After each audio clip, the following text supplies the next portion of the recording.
On today's pod, Swing Thoughts, PGA Show FOMO, what did I miss out on? Also want to talk about my favorite brands from 2023, and then we'll wrap it up with a little Q&A session. All that up next. My name is Raymond, and this is the Course Cafe. So the PGA Show seemed like it was popping. As odd as it may sound, I'm very much an introvert, so the PGA Show environment is like typically the last type of place you would find me. I try to do everything I can to avoid like major traffic areas.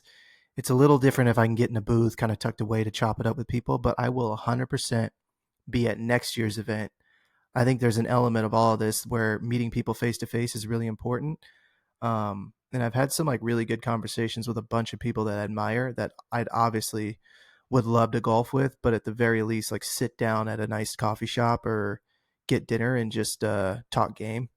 But my goal for next year is to find a way to get this Course Cafe podcast at the event, and bring people on that are like leading projects that are worth paying attention to. It was really obvious watching like an obnoxious amount of IG stories and TikToks and a few interviews on YouTube, like all the upcoming product that is going to hit this year, without a doubt, that was the biggest miss from not attending, other than like just not meeting people in person. But I think footwear and apparel that brands are cooking up, it is the best way to like get a vibe for what is going to trend this year, at least on the mainstream level. I've been really curious on how pretty much everyone was going to react after the number of product launches that hit last year, and who in the industry will copycat and who will continue to deliver unique ideas. Like, it's a topic and idea that I'm kind of obsessed with right now. Like, a big question for you as like a listener, who in your mind has the most influence in the sport right now? Like, that's kind of a wild question to ask. Just to make it easier, maybe we break it down into like 3 different categories: equipment, footwear, and apparel and gear maybe. But I don't know if I have the answer to that. I think both TaylorMade and Callaway are obviously making some legit moves. Malden has a lot of energy right now. Outside of those 3, like, who is moving the conversational and like product needle right now? I probably have a much better picture of that after being at the PGA show and actually getting like an up close and look at who is doing what and what's important to who. But yeah, that's somewhat of a good segue to chat about the brands that I loved in 2023. So I gave you all a little sneak peek into this on Instagram last week, and that video kind of took off, which reminded me how hungry people are for finding and learning about new brands, but also how much more I enjoy like that style of content over the news cycle, which I went probably a little too hard on this last month, and honestly like kind of got a little burnt out on. Like, I really don't want to be the breaking news guy at all. Like, it's just way too much work. The thought of tracking down leads and navigating like what's real and fake is not the type of energy I want to deep dive into. But the brand and product stuff, that's the vibe. And if anything 2023 taught us, was there's a bunch of brands and people who are incredibly talented and passionate about this sport. So yeah, let's run through my list, and I'll give a little context on why I really rock with what they've done in the space. So yeah, first up, in like no order either. First up, I got Students Golf, that sits in like a true streetwear lane. I can tell you how many brand bios and IG handle bios I see where brands use that tag streetwear. Like, they're just not that. And it's not a bad thing, but the term has just gotten really loose over the last couple of years. But Students, in my opinion, is the best representation of streetwear in golf. They have my favorite tees in golf, fit and design. The brand mark is crazy, unique, and it shows up on every single item from gloves to hoodies. Like, there is countless little Easter egg like details through their entire product lineup. The spring March drop from last year, that was the drop that like sold me on the brand. The whole lineup was so good. Most of the recent launch, like their most recent launch from last week, was the biggest in terms of items, and also brought out a bunch of new unique items that again, really represents the depth of true streetwear. But yeah, I mean, I would love to explore a golf project's students golf tee lineup. That would be really cool to see like actually come to life. Um, Next, I got Sentinel. I'm a big gearhead. I love bags and like Sentinel checks all those boxes. Like I've said it a million times, but their quality is so legit. They have a knack for literally searching the globe for the best materials. They started out with like rangefinder cases, and and expanded into like a bunch of other categories. They brought some really legit collabs to life too, and work with companies like a Mackenzie Golf with their Walker bags. And they most recently did a collab with Quiet Golf on the camo rangefinder case. It is so good in hand. Their whole focus is just to like deep dive on those items that we may have gone like forgotten about, and basically like just overhaul how they're built. The other really interesting thing about the brand is the way they just shoot their products. There's almost no lifestyle aspect to their brand. They just show off the product, which for me is cool. But also, I think like space and perspective is a nice touch to get an idea of like size when it comes to products, especially bags. That would be the only like small nitpick thing that I would have on the brand. Um, but yeah, I mean, I mentioned Quiet, but that's also Quiet Golf is also a brand that's on the list. They're labeled as a contemporary golf brand. They have this like very minimalistic approach. One of the hardest things to execute really well, crazy enough, is minimal and clean. Like Quiet nailed the approach. The last two launches were so good. The color palettes, the product assortment. It's just a very put together brand that really understands how they want to move in the space. And like students in Central, from like a social media perspective, they don't really give you a whole lot. So there's a little bit of this like mystique about the company. They also launched their storefront last year, and it's just an extension of the company, very clean, minimal, but plays a super intentional role for the brand. So it's pretty much right in the center of San Diego and Los Angeles and Costa Mesa. Just a great place to be from a golf perspective. Next, I got Manners on the list. I said the best in sportswear in the video within the tastemaker category. They have built a really impressive brand. I actually came across them in a mood boarding session, grabbing a bunch of brands marks on Behance. So a few years ago, I saw like their old brand mark, which was just a script white Manners logo on a red block. They went through a total overhaul of their brand and positioning and product strategy, and they completely like flipped the script, which is insanely difficult. They basically birthed a completely new brand in the process. So early, when they like archived all their posts on social and then hit with their new logo and messaging around essentially them bringing a whole new vibe and like way forward, I got hooked. And then they dropped their product, which was flat out legit. So they do content really well. They got a killer logo, one of my favorite, and they focus on my all-time just like favorite apparel category, which is just like the sportwear, technical sport category. I have a bunch of pieces from the brand, the hoodies, pants, shirts. They all get heavy wear, both when I'm golfing and just like cruising around the house. But yeah, I'm partially super happy that we're finally out of the how tight can we make pants era. If you go back and look at like a few menswear IG pages and scroll through looks over the last few years, dudes were really rolling around with skin tight pants on. It was insane. So I'm just thankful we graduated from that era and are back in the big jeans era. It's awesome. But yeah, unlike some of the few other brands, Manners puts a decent amount of effort in content strategy. And I think it shows like just they have a really overall super sync digital strategy and have done a phenomenal job at relaunching themselves in the sport. But yeah, maybe we'll pause there. That's 4 brands. Maybe I'll do the next 4 next week's episode, or maybe drop 2 episodes this week. But I want to answer. I got a ton of questions from the little golf channels, golf projects like IG channel thing that I put up. So I want to take a minute to like hash out some of those questions. All right, let's jam through a few of these questions. I love the Q&A segment. I want to eventually like plan a day a month to go live and just like see what's happened. So maybe we'll load up that for February. But first up, Sarloos and Sons asks, when will you have a drop? I'm not really a big fan of like quote unquote merch. I really don't see me dropping anything soon. Like I have a pretty legit spec sheet of what a first drop would look like, but I am just way too busy to even start the process to go about actually building that product.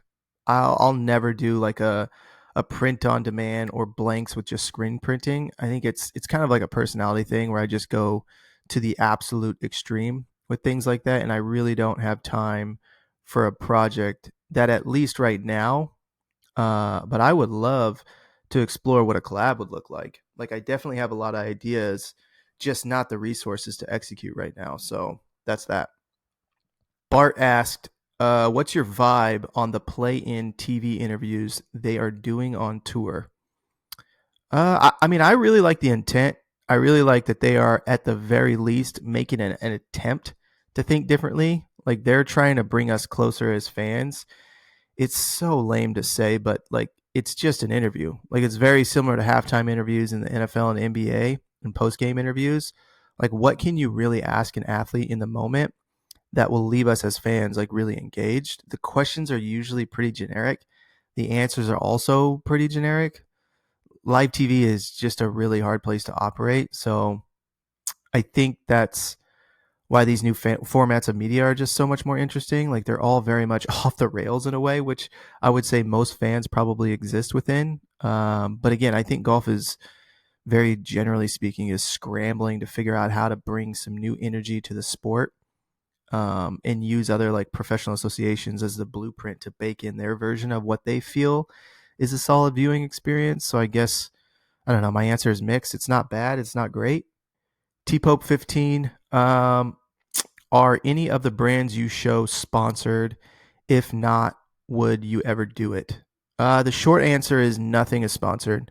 I've recently, as like the handle has grown, been seeded products, which helps on my end provide like better context, but also it's just like a supply of content too. But literally everything is like a no strings attached type of deal, which is great. The monetization aspect is something um, I have really been trying to figure out. Like it's really tricky because my goal is to continue, like I said, to be a place of discovery for people interested in new brands and products. And in most cases, like those new brands are bootstrapped, very small teams, super tight budgets. Even seeding product can be difficult, which I constantly am in the DMs letting these brands know that I understand the absolute grind it takes to build a company and how important every line item is. It's no joke. Like it's mad stressful. It's a real grind. So with the monetization thing, I really don't want it to land on either the brand or the consumer. The sport is already too expensive, and it's also incredibly hard to run and operate a company.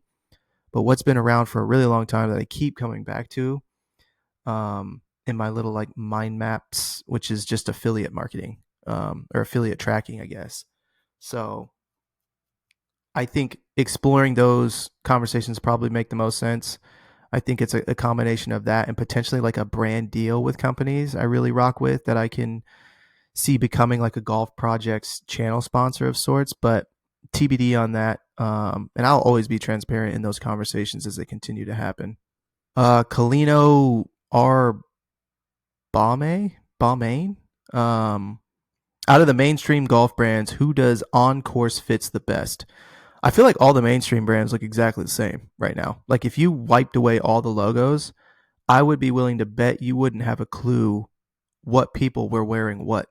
Um, Obviously Mobbin like really shook things up, but I would say I probably give it to like Nike just because like the Nike athlete usually has the cleanest setup. It's always just the check, no other brands. It's on the hat or like the polo. So I guess I would go Nike, but like Jordan with UA is clean, but like Colin with Adidas has a hat filled with logos and secondary logos on his polo. So it's, I don't know, it's a hard question to really answer. But I probably just lean towards Nike.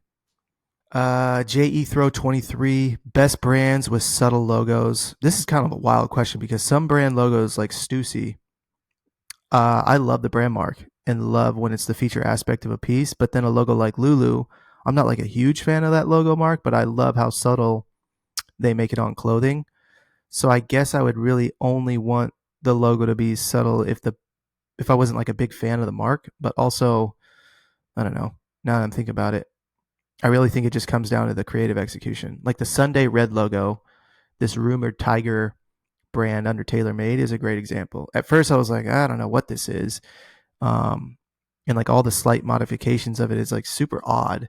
But before I can like really give any feedback about it, like I need to see the final digital and print execution of it. So I guess my answer is it just depends. Um, do you think minority representation in golf is growing? This is a good one. The PGA show had some really interesting observations, I'll say, as somebody who like wasn't there and was just viewing everything through a screen. I think in terms of the growth of the sport, you're 100% getting a more diverse set of participation, but participation is not representation. So that's where things get interesting. There was this video I saw on TikTok that basically showed off all these women golf apparel and accessory brands at the PGA show, and how these women brands were presenting their product to a bunch of like old heads that were looking to buy ladies gear for their pro shops. So you got like these old dudes standing around their blue polos tucked in cargo shorts, rocking these Nike Air Monarchs, trying to figure out what women golf shirts they should pin to their line sheet to put in their pro shop. So obviously, like there's still a lot that needs adjusting. The greatest thing that you can do as a brand or as an individual is to surround yourself with diversity of thought and diversity of perspective. If you find yourself sitting in a room with a bunch of folks that look like you, that have similar backgrounds as you, things will start to shrink really quickly in a bad way. Chapa checks. How do you guys come up with these handles, man? Favorite speaker for the cart and favorite speaker for walking. So I love music. I have a bunch of like Spotify playlists, by the way, that are like for the course. So make sure you go check those out. But my headphone setup is always Bose, and all my speakers around the house is Sonos. I have like the original, what is it, Sonos Roam? I think it's the one that wasn't Bluetooth. They launched like a Bluetooth version like a few weeks or a month afterward, but I have that one. And I use that one a lot. I'm a little weird about music though, like on the course, like it's always a game time decision. Like the speaker is always on me and I have like a battery bank. But when I'm with a group, music is most likely playing and blasting. But when I'm solo, like it's a coin flip. Sometimes I just really in a bad way want nothing. I think my brain just needs a complete unplug. So I really don't like film a ton just because I want to appreciate the round and not get caught up in like the content capturing flow. And then to add music to all of that, like it would just be the complete opposite of what I'm actually trying to do. So again, golf to me is like just a true reset moment. But yes, I mean, short answer is like I dig Sonos, but I'm always open to seeing what's actually like something new or something better. All right, last one. So Jared Prenda, more with modern athleisure looks or vintage inspired. I love modern sportswear and technical sport, like talking a little bit about manners, that like style, but I also think the 90s was the greatest era ever. So going back to the question about would I drop something, my spec sheet and like mood board is basically just that. It's a modern take on 90s hoop aesthetic for golf. Think like jerseys, mesh, oversized long sleeves, baggy shorts, hoodies, striped socks, like the whole vibe. In my mind, like I know I could create a legit cross culture project people would really flip for. It's just a time and like resources thing at this point. But yeah, my obsession with modern materials and like legit quality mixed with that 90s hoop aesthetic, that's like the sweet spot. But yeah, I mean, I don't think there's really anything else to add. I would get into like my Sunday red thoughts, but again, it's at this point, it's a logo that nobody really has seen any like execution for. So I don't have like a ton of thoughts about it. Um, these next few weeks though, I plan to like really get back into the brand and product focus. Getting back to like unpacking these insane projects that keep launching week over week. With that said, we can peace out. Have a good rest of the week. But I'll catch you in the next one. Deuces.